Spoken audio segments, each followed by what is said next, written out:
आज आप लोगों को जो खडूर साहिब सीट के ऊपर जो विवाद पैदा हो रहा है उसके बारे में, और जो संगरूर सीट है उसके बारे में, बठिंडा सीट को कैसे मोस्ट वांटेड बना दिया गया है उसके बारे में, और हाँ, फरीदकोट के रिकॉर्ड के बारे में आपको एक एक चीज़ बताई जाएगी, क्लियर बताई जाएगी।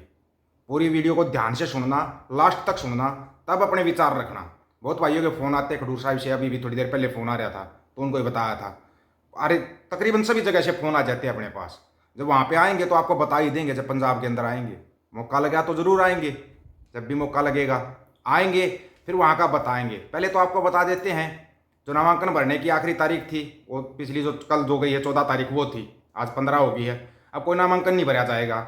17 तारीख तक इन नामांकनों की जांच होगी, जिन्हें नामांकन भरे हैं किसका रद्द होगा, कौन अपना पर्चा वापस लेगा, वो 17 तारीख को क्लियर होगा।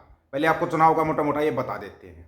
उसके बाद विवाद खड़ा कर दिया गया कि भाई जो बठिंडा खडूर साहिब सीट थी उसके ऊपर हरपाल सिंह बलेर, जो कि सरदार सिमरनजीत सिंह मान साहब की पार्टी से हैं, अकाली दल अमृतसर से, उन्होंने वो वापस पर्चा भर दिया है। जी इनका तो विवाद खड़ा हो गया, अमृतपाल का और सिमरनजीत मान का विवाद हो गया, आपसी मतभेद हो गए। उसके बारे में आपको क्लियर बताएंगे कि वो आपसी मतभेद है या क्या है। सबसे पहले शुरुआत करते हैं भाई फरीदकोट में वही रिकॉर्ड बना दिया, एक नया रिकॉर्ड। फरीदकोट की सीट तो एक है लेकिन कैंडिडेट 32 हैं भाई। 1 2 3 4 5 कितनी पार्टियां होंगी, कैंडिडेट 32 में से 17-18 तो निर्दलीय हैं, जो बिल्कुल निर्दलीय उम्मीदवार हैं।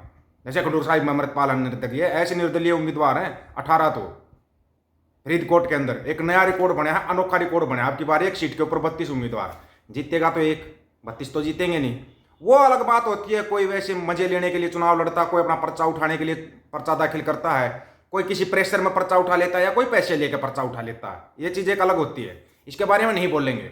सबसे पहले बात करते हैं बठिंडा सीट की। बठिंडा सीट क्यों हॉट सीट बन गई है, उसको हॉट सीट बोलते हैं। वैसे खडूर साहब को हम बोलते हैं ना पंथक सीट। पंजाब की कोई भी सीट है ना हॉट सीट नहीं होगी, सारी सीटें पंथक सीट होती हैं पंजाब के अंदर। सभी सीटों को अगर पंथक सीट बोलोगे तो थोड़ा अच्छा लगेगा। क्या बोल रहे हैं, बठिंडा के अंदर ये हो गया वो हो गया। बठिंडा के अंदर मुकाबला किसी की समझ में नहीं आ रहा है, क्या हो रहा है क्या नहीं हो रहा है। मुकाबला कैसे है बठिंडा के अंदर, पहले वो सुनो। सबसे पहले वहां पे कौन है, हरसिमरत कौर बादल, बीबी हरसिमरत कौर बादल, बादल परिवार से की जो नूह है वो हरसिमरत कौर बादल। अगर चुनाव जीतती है तो समझो बादल परिवार की साख बच जाएगी। अगर वो चुनाव हार गई बठिंडा से तो बादल परिवार की साख बिल्कुल खत्म। उसके बाद नाम आता है गुरमीत सिंह खुंडिया। गुरमीत सिंह खुंडिया कौन है, जिसने सीनियर प्रकाश सिंह बादल को हराया था, उसको हराया था और उसके बाद कृषि मंत्री बने थे गुरमीत सिंह खुंडिया। उनका भी अच्छा खासा प्रभाव है। अगर वो जीते तो फिर सब बता देंगे भाई खुंडिया ही परिवार ही है जो बादल परिवार को हरा सकता है, या इनकी इज्जत बचेगी नहीं बचेगी वो तो एक अलग बात है, वो तो लोग फैसला करेंगे वहां पे। फिर जीत मनजिंदर सिंह सिद्धू। जीत मनजिंदर सिंह सिद्धू कौन है, जिसको कि सिद्धू मूसेवाला के पिताजी ने समर्थन दे दिया। जीत मनजिंदर सिंह सिद्धू, उनको सिद्धू मूसेवाला के पिताजी ने समर्थन दे दिया है। अभी तो जोड़ तोड़ बहुत लगेंगे। फिर परमपाल कौर सोनी, जो कि बीजेपी से उम्मीदवार है, परमपाल सिंह सोनी। बाकी आपको एक चीज़ बताता हूं मैं, एक बच गया अपने लखा सदाना, जो सिमरनजीत सिंह मान साहब की पार्टी से हैं, अकाली दल अमृतसर से, वो लखा सदाना का भी अच्छा खासा करेज बन रहा है भाई पंजाब के अंदर, वो खड़े हैं। इन कैंडिडेटों का जितने कैंडिडेट है, चाहे वो हरसिमरत कौर बादल है, गुरमीत सिंह खुंडिया है, या वे लखा सदाना है, या जीत मनजिंदर सिंह सिद्धू है, या परमपाल कौर सोनी है, आपको एक इनका एक अच्छा रिकॉर्ड बताता हूं। सारे के सारे पीछे अकाली दल से हैं। ये लखा सदाना ने भी अकाली दल के लिए काम किया हुआ है, हरसिमरत कौर बादल है ये अकाली दल से, गुरमीत सिंह खुंडिया पहले अकाली दल में होते थे। अच्छा, जीत मनजिंदर सिंह सिद्धू ये भी पहले अकाली दल में होते थे। परमपाल कौर सोनी, इनके सौर्य साहब अकाली दल में है, मतलब इनका पिछोकड़ सारा अकाली दल से है। वो अब देखो कैसे फैसला होगा, क्या होगा, वो तो भाई अब बठिंडा की सीट ही तय करेगी। फिर बात करते हैं हम संगरूर सीट की। संगरूर सीट के ऊपर दो जिक्र सबसे ज्यादा है, मीत हेर हारेंगे या सुखपाल सिंह खेरा हारेंगे। इसमें कल एक बड़ा मतलब कि कंट्रोवर्सी सी पैदा हो गई थी। जो मीत हेर है वो मंत्री हैं, उनके गांव के अंदर एक बच्चा ओवरडोज, नशे का ओवरडोज लेके मर गया। तो सुखपाल सिंह खेरा ने वहां पे जाके बोल दिया कि देखो मंत्री हैं, मंत्री के गांव में ये हो रहा है, नशे के कारण ये हो रहा है। सबको पता है पंजाब के अंदर अगर सबसे बड़ा कोई कारण है तो नशा है, जिसके कारण पंजाब की जवानी बर्बाद हो रही है, पंजाब की किसानी बर्बाद हो रही है, पंजाब की फसल नस्ल सब कुछ बर्बाद होता जा रहा है। नशे के ऊपर कोई बात नहीं करता। आप लोगों के पास है 15 दिन, 15 दिन में आपको जिससे जो सवाल पूछने हैं वो सवाल पूछ लो, जिसका विरोध करना विरोध कर लो, जिसको समर्थन देना समर्थन दे लो। 15 दिन बाकी हैं, 1 तारीख को वोट पै जाएंगे, 15 तारीख हो ही गई है। इन 15 दिनों में आपको जो सवाल पूछने हैं अच्छे तरीके से या जिस भी तरीके से आप पूछते हो सवाल करो। सवाल करने का सबका संवैधानिक अधिकार होता है। लेकिन एक बात का ध्यान रखना, 15 तारीख के बाद 4 जून को जब रिजल्ट आएगा ना, उसके बाद आप ना सवाल पूछ पाओगे ना आप कोई विरोध प्रदर्शन कर पाओगे, क्योंकि उसके बाद जो होना है वो सबको पता है। तो आपके पास 15 दिन है पंजाब वालों के पास।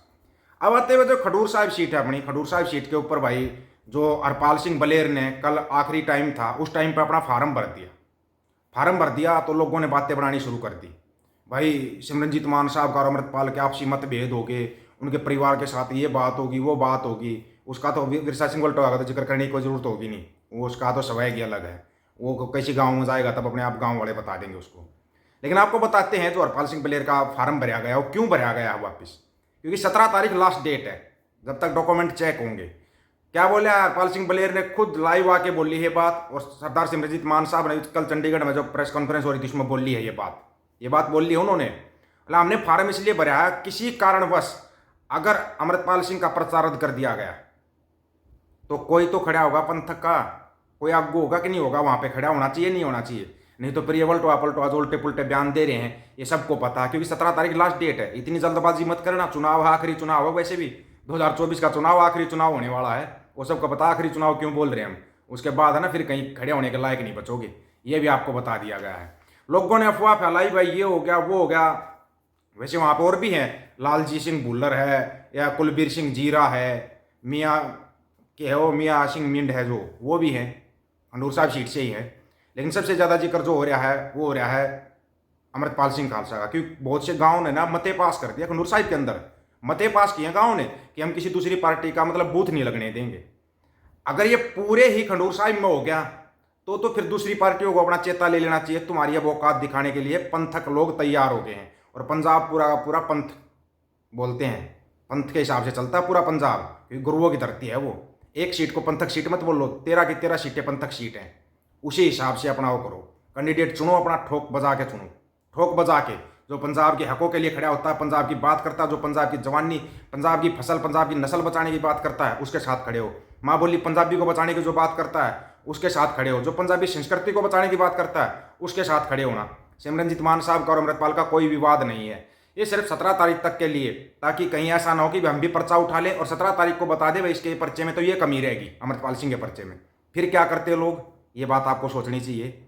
वो इसलिए पर्चा दाखिल किया गया हरपाल सिंह बलेर के द्वारा। हरपाल सिंह बलेर ने बोल दिया कि 17 तारीख को जैसे ही हो जाएगा फाइनल भाई ठीक है, अमृतपाल का पर्चा परफेक्ट है, ये चुनाव लड़ सकता है। अभी 17 तारीख परसों है मेरे भाई, तब तक इंतजार करो, इतनी जल्दी मत किया करो भाई उनका विवाद हो गया ये हो गया।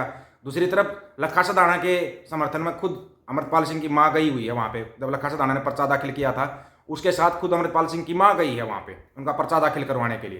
तो आप कैसे कह सकते हो इनके बीच में कोई विवाद है? कोई विवाद नहीं है। ये सोशल मीडिया के जरिए या भांड मंडिया के जरिए ये लोग कंट्रोवर्सी फैलाएंगे। इस कंट्रोवर्सी से बचना इसलिए बोल रहा था, अपनी ना सोशल मीडिया की टीम बड़ी कर लो, इसलिए बोल रहा था आपको। ये कंट्रोवर्सी फैलाएंगे, हो सकता है आज आप 2-3 वीडियो बनाते हैं तो 10 वीडियो भी बनाने पड़ सकते हैं, ताकि लोगों तक बात पहुंच जाए। वो वीडियो को आप आगे शेयर करोगे तब लोगों तक पहुंचेंगे। इस बारे में अपनी राय जरूर रखना, आपकी राय का इंतजार रहेगा। सभी साथियों को राम राम, नमस्कार, आदाब, सत श्री अकाल। वीडियो को ज्यादा से ज्यादा शेयर, चैनल को सब्सक्राइब और बेल आइकन को जरूर दबाना दोस्तों। ऑफिशियल दीपक फौजी यूट्यूब चैनल, बात हक और सच की करेंगे, हक सच की बात हम करेंगे। वीडियो को शेयर करने की जिम्मेवारी आप लोगों की है। गज के आपको वाहेगुरु जी का खालसा, वाहेगुरु जी की फतेह।